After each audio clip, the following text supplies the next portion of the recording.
All right. This is Dark Age of Camelot on the Eden private server. And I want to do this video because they're doing a holiday event to wrap up the end of Season 2. And then starting January 6th, I think, they're starting the beta for Season 3, which means Season 3 of Eden, Dark Age of Camelot private server, will be out early next year. So I just want to talk a little bit about the game and try to entice those who have never played the classic MMORPG Dark Age of Camelot. I would like to get you guys on here. I want you all to see how awesome this game is. Hopefully that you can join the server and play. I'm taking it for a spin this month to figure out which class I want to play for Season 3. And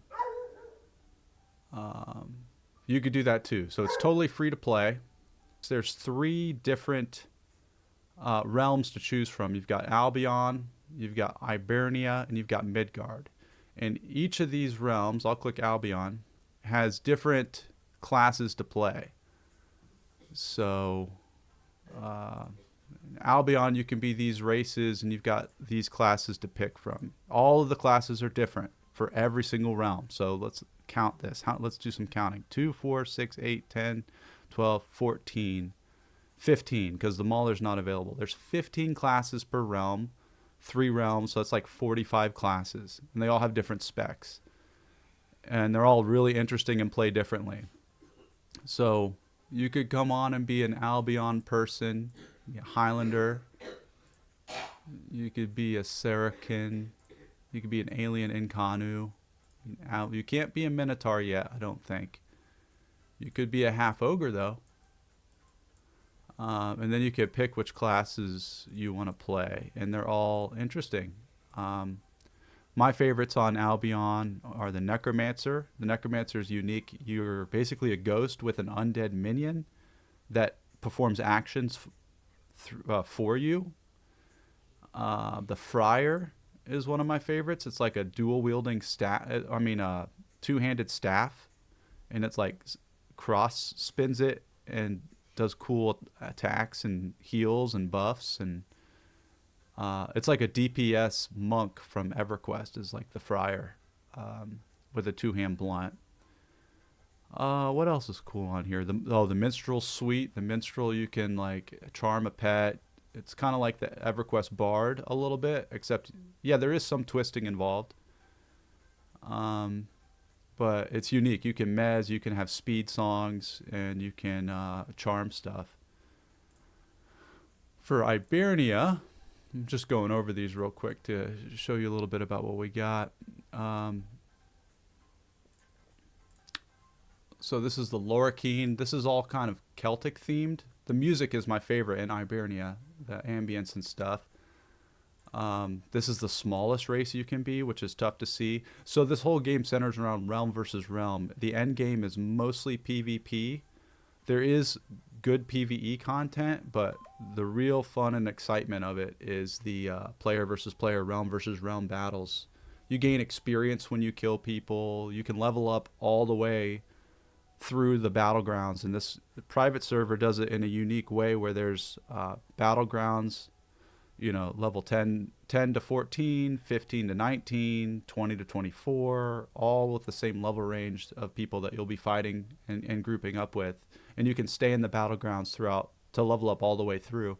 Or you can do like I do. I like to bounce into the PvE and just kind of do quests. They've got custom quests and stuff to do and that are fun, and just camping at different spots and exploring the world, and there's different options of ways to play. But this is what we got on the Hibernia. I'm the least familiar with this realm.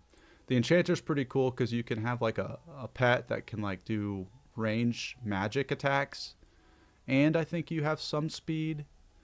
The Eldritch is kind of like the Wizard, like heavy damage spellcaster. The Mentalist is kind of like an Enchanter from EverQuest. They charm and they can mez, I believe.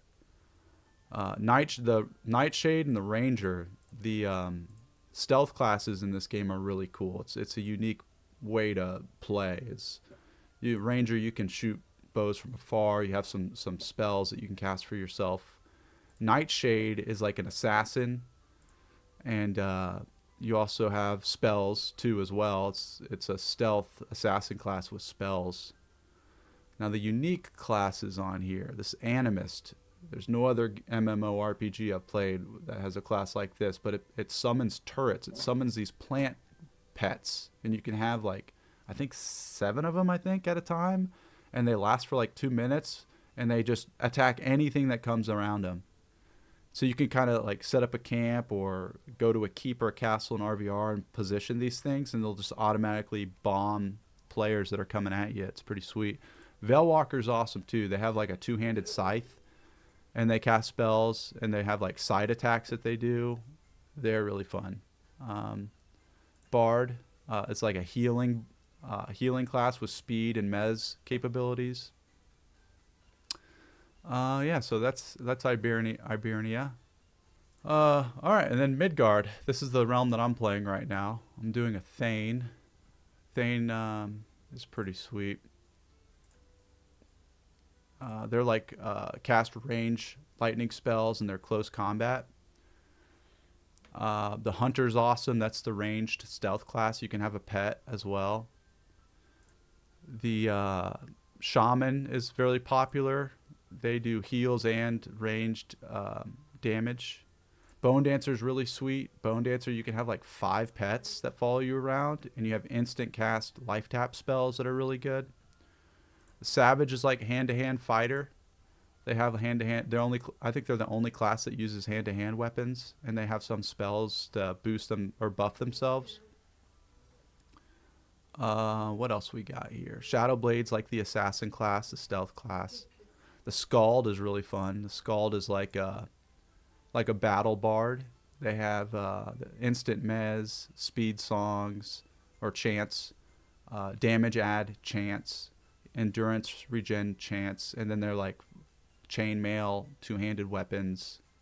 Pretty sweet. Berserkers are cool. You can like go berserker mode and shapeshift into like a giant bear, and you use like 2 one-handed weapons.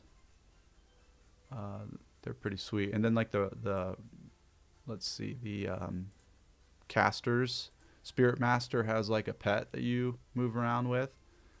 Those are really popular too. The Rune Master's kind of like the wizard. Yeah. So those are your main classes of all the realms. So I'll walk in real quick, log in, and show you what it's like to move around and play. Let me just see where these guys are at. Zen Bones is at Fort Velden. Shooter McGavin's at Portal Keep. Let's go into here, and I can show you a little bit about how it works. So the Bone Dancer was the one I played back when Shrouded Isles first came out. It was really fun. It was like overpowered, I felt like, when it first came out, because I would never really die because I had these instant life tap spells. I could just hit them with it. So this is what the game looks like to move around. The ambient music is the best, I think. And so it's WSAD movement. It takes us, I did another video, you can find it in my channel, about how to set up the UI, because the UI is a little archaic and it takes some getting used to. Like, you can't drag these macros around, and you have to like delete them from your bar and re-add them to get it to work right. This is your list of like your spells and stuff, and you gain new spells every level, and then whatever you spec in, like these ones right here, Bone Mystics, Bone Guardians, Bone Warriors, depending on what spec you pick, you get different abilities. You can see, you can pick it out and you'll see what you'll get. So yeah, this guy, he summons stuff to follow around with. The casting and the combat takes a little bit to get used to. It's more of slower pace and intentional. So while you're casting, you can keep casting, but if you get hit or brought into melee, you can't cast. You lose the ability to cast unless it's an instant cast spell. Or you have this quick cast where like this hill cat, if it's, say it was hitting me, I'd have to do quick cast this, and then I would be able to hit it. And this is an instant spell, so it's just instant. Boom. So I'm trying to think of what else I can show you. You control your pets with this. You go exploring. You go on quests. Back in town, they'll give you quests. There's a tutorial when you first start that'll help explain everything and how to work it. These are all lower levels to me, so I'd like instantly kill them if I attacked, or almost instantly. And yeah, it's just pretty great. It's just a really fun game. The learning curve is pretty easy once you get the UI set up. That's the most challenging part, is to get the UI set up and then get used to the movement and get used to the style of play of the game. Probably takes about an hour to get comfortable with it and to feel like it makes sense. But if you have any questions, you can ask me or leave a comment or anything, or send me a message. I'll do what I can to help you get fitted into it. This is all the gear. You know, you right click it, press info to see what the stats are. The money. What else we got? Yeah, that's pretty much, these are potions. Right click. You have to move it onto the bar to use it, and then you shift right click to get rid of it from the bar. But yeah, I just wanted to do a quick video, hopefully to entice some people to get on and try this game out for the end of Season 2 and beginning of Season 3 starting early next year. It is going to be fun. Like, this is the PvE area, or like the main world. And the PvP is super exciting and super fun. And yeah, like that's I think that's pretty much it for now. Maybe I'll do, if you have any questions or any specific topics you'd like me to do a video about, I could do that. So just let me know, and I hope you have a happy holiday, and I hope to see you on Dark Age of Camelot Eden for the holiday event and for Season 3 releasing early next year. That's it.